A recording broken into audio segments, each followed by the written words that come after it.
All right, welcome everybody. So in this video, we're going to be looking at converting standard quadratics to vertex form. Now, the motivation behind this is you might want to graph a quadratic, but when it's in standard form, you only know the y-intercept. So if you're able to convert it into, this is y equals, if you're able to convert it into vertex form, you'll know where your vertex is, you know if it opens up or down, and then you can just quickly sketch it. So we're going to start off with an example. Y equals x squared plus 6x plus 3. Now, this is going to have you, it's going to be trippy, okay? So this is how you convert a quadratic from standard to vertex. So let's do it. I'm going to show you the pictures, okay? So technically, what you have right now is an x squared. You have 6 x's. That's 4, 5, 6. And then you have 3 little ones. This is called completing the square. This process of going from standard to vertex is called completing the square. So what you do is, let me rewrite the equation down again. Y equals x squared plus 6x plus 3. You are going to identify b. What does b equal? Well, b is the number. Oh, I thought that was a, oof. You know what? This is 6. b is the number in front of the x. b is 6. You are going to take half of b, then square it. I'll explain why. Half of 6 squared. Half of 6 is 3, so 3 squared is 9. 9 is your special number, okay? What you are going to do is, you are going to write y equals x squared plus 6x plus 9. Okay, that was your square. That was the thing we added. Plus 3, right? Because we can't forget about the 3. But now this is where it gets tricky. We added 9 to one side of the equation. Technically, you also have to add 9 to the left side of the equation. You have to do a plus 9 right here. But I'm not going to do that, okay? I'm not going to do that. Instead, what I'm going to do is I'm going to subtract the 9 from the same side. Think about it. I added a 9 and I subtracted a 9. What does that equal? 0. So by adding 9 and subtracting 9, it really just comes out to like, you didn't really do anything to it. But this is where it gets really funky. We have y equals x squared plus 6x plus 9. And then 3 minus 9 is negative 6. This portion right here, that, that can be factored. Now, I forgot to tell you this in the last video, but if you can think of two numbers that multiply to 9 and add up to 6, those are your x-intercepts. Those are your factors. X squared plus 6x plus 9 can be broken up as x plus 3 times x plus 3 minus 6. Because 3 times 3 is 9, and 3 plus 3 is 6. Now you can check your work, right? You can actually factor this, but x plus 3 times x plus 3 is equal to x squared plus 6x plus 9. Now, we have two copies of the same thing. This is just equals x plus 3 quantity squared minus 6. And that's in vertex form. The equation y equals x plus 3 squared minus 6 is the same thing as x squared plus 6x plus 3. That's standard.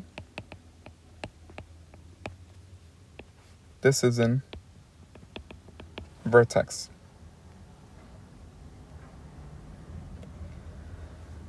Now the difficult part here is really just believing why. Why? Why are we able to just take half of the middle term, square it, add it to both sides? Well, here's why. Originally, right, I had, and let me see if this works actually. Whoop. Nope, that didn't work. Whoop. Copy. Oh, ballin'. Wait, what? Can I paste it? Ayo. Alright, what's up? This is originally what we start off with, right? X squared plus 6x plus 3. Now, if you were to try to right, I really wish y'all had algebra tiles right now, those little plastic things that we used to mess around with. If you had these, and I asked you to draw a perfect square with them, well, since there's 6 of these, you would put 3 on each side.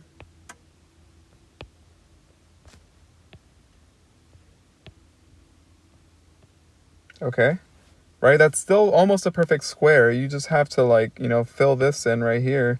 Let me use a different color actually for that.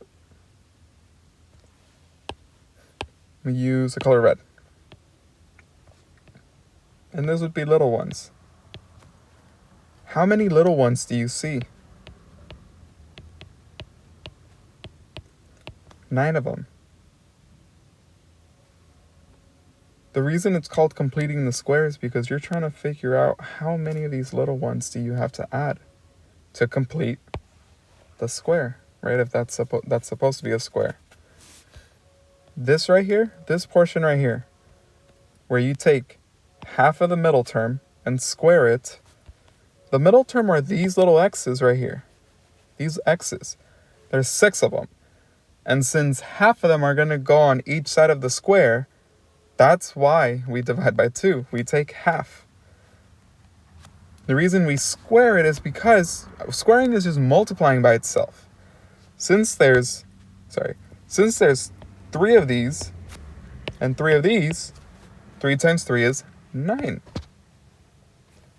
That's the reason why you take half of the middle term and square it, because you're trying to figure out how many of these little ones, how many of these little ones do you need to add to the equation?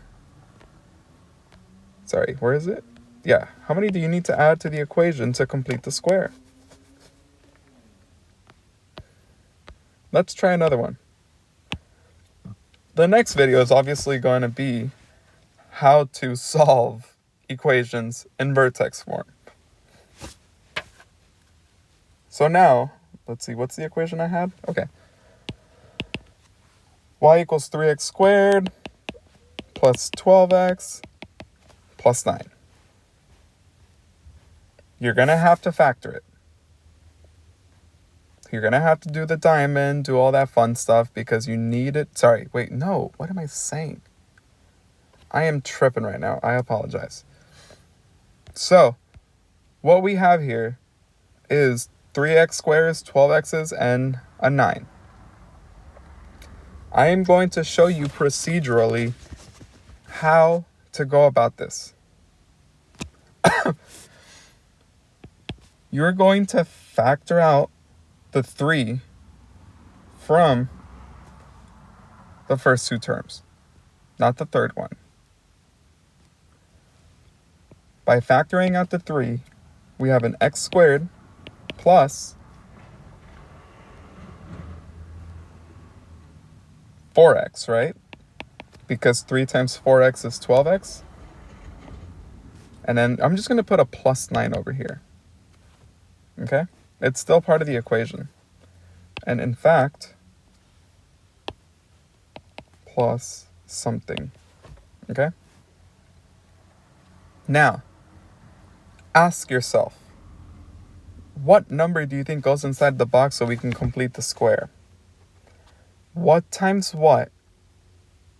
No, that doesn't make sense. How can I word this? I mean, I think some of you already know what the answer is, what goes inside that little box. Right? You have an x squared. Let's just take a look at these terms here. You have an x squared.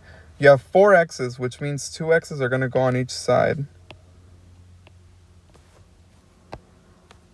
How many little ones are you going to have to add? 4, right?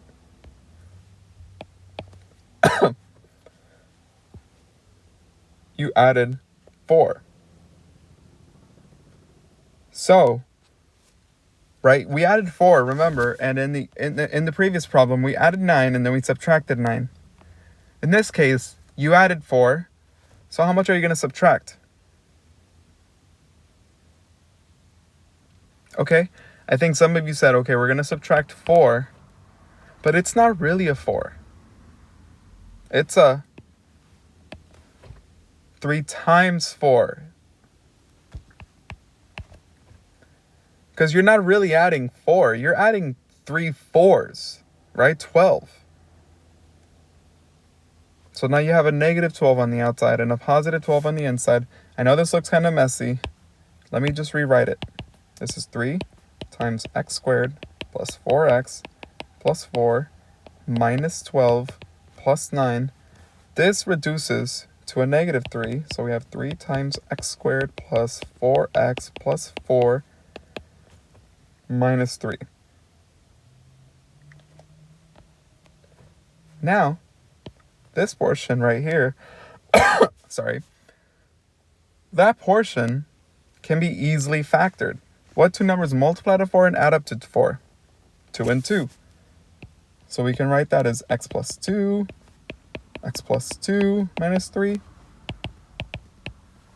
This is 2 copies of an x plus 2. And wink, wink, you're always going to have 2 copies of the same factor. That's why it's called completing the square. And there you go. You've completed a square. Your equation is 3 times x plus 2 squared minus 3. This portion tells you that it's going to open up since 3 is positive. And the bigger the number, the narrower the graph looks like. This tells you where your vertex is, where the lowest point of the graph is. It's at negative 2,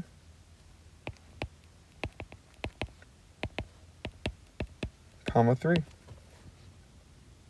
But you're not going to have to worry about this, okay? I mean, you will when you take Algebra 2 or Advanced Algebra. But anywho, that's how you complete the square. That's how you go from standard